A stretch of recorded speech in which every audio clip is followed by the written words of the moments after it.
U.S. and European Union have, of course, reached a trade deal. We started with that this morning. Tariffs of 15% on all EU goods imported into the U.S. Sudarshan is joining us to talk about, he's been running us through the implications for various sectors because of the India-UK FTA. We did that late last week. So tell us more.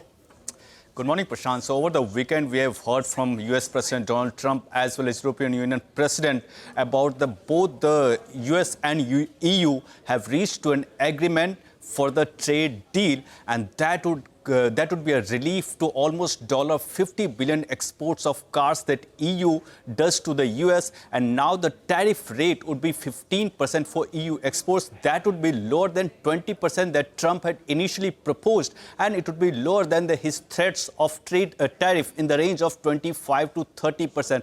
But do remember that ahead of April 2025 for EU exports, that basically car exports, tariff used to be 2.5%. So this 15% would be higher than that, but still it's a relief because it's lower than what all Trump used to talk about the tariff. Now, why is it positive for majorly two companies, Tata Motors and Samvardhana Motherson?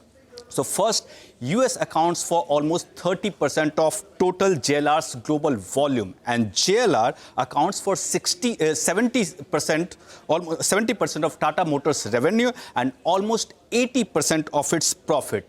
Now, biggest Land Rover plant for JLR is in Slovakia. That comes under Europe, and two major products, basically two high-volume SUV models that Slovakia manufactures are Discovery and Defender.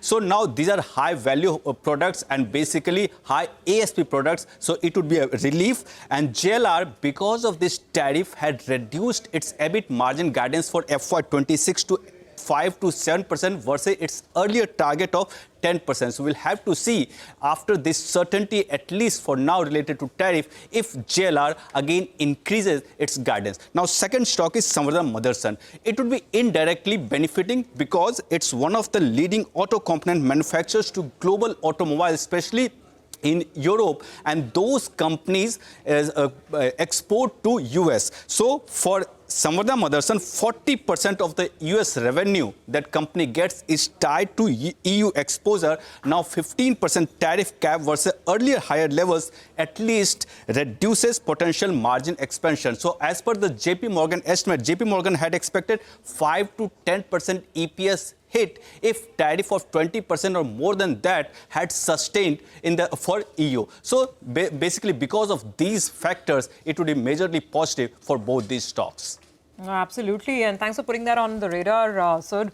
That's pretty important, considering Tata Motors has been competing with IndusInd Bank to take the top honors of the worst performing stocks on the Nifty in the last 1 year. IndusInd is right on top with a 40% decline. Tata Motors is next with about a 38% decline.